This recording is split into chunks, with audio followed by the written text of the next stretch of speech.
Welcome back to another Micro Soldering Wednesday. Today we're going to be going over a common issue, especially when devices get older. We're going to talk about what causes it and see whether or not it's something that can be fixed. Let's get into the video.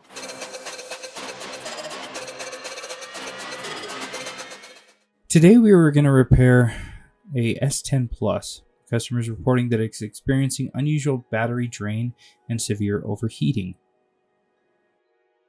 From the outside, nothing looks wrong with it. Let's disassemble the device by adding some isopropyl alcohol and carefully peeling up the edge.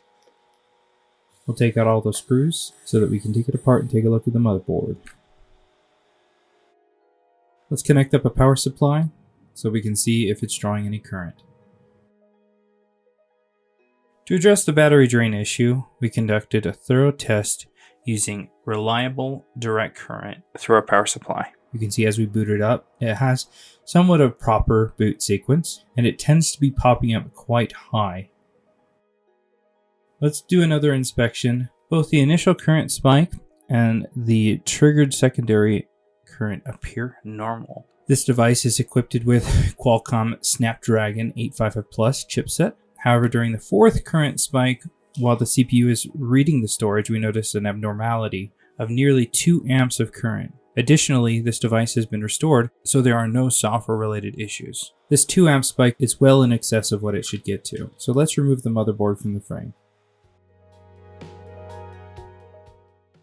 Let's remove the camera so we can have access to as much of the board as we can without removing any shields. Now let's take a look at the motherboard and see if we notice anything odd.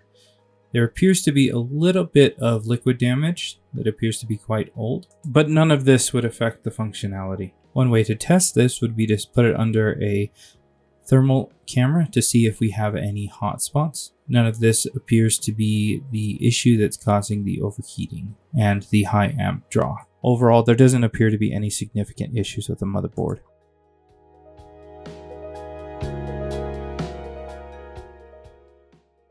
Let's inspect a little bit deeper by removing this cover. That way we can look through these windows and see if there's any components that have corrosion or shorting out.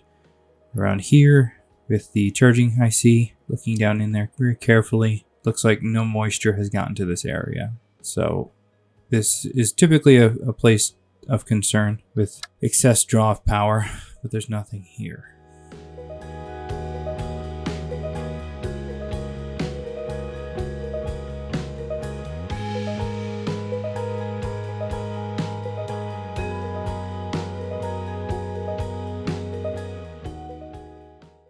So one of the things that we can do is take it under a thermal camera and compare it to a known good logic board to see if we can notice any abnormalities. This will allow us to compare motherboards and see if there are any substantial differences. So as you can tell, the one on the left, we are staying right around 50 degrees Celsius, and the one on the right, we are jumping up into 70 degrees Celsius. The other slowly drops towards 40, while the other maintains 70. Also, the current draw you can see is much lower on the left than it is on the right, especially when it goes into standby.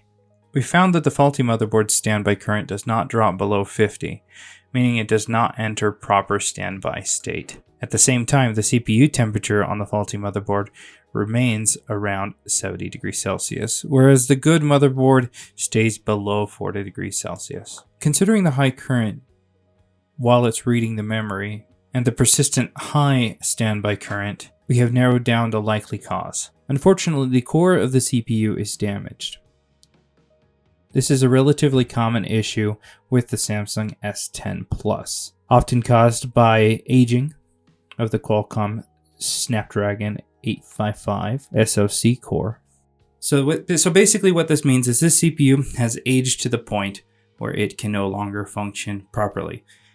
Doing something like a rebuild wouldn't solve it. So unfortunately, this is one of those cases where, due to the design of the circuit, it's just bound to fail over time. Given how it's operating, the device will continue to get warm, drain the battery, further degrading its ability to function properly. And this has been the case for a long time. I mean, I remember a lot of devices where you could extract the data if you simply stuck the phone in a freezer, because you were able to keep the temperature down long enough so that the damage that was caused to the CPU wouldn't interact and cause the phone to shut off or boot loop. You could keep the temperature down by literally keeping it cold. And I used to do that all the time for data recovery. But in this case, this device isn't at that point yet, but it definitely is draining the battery. So hopefully you learned something.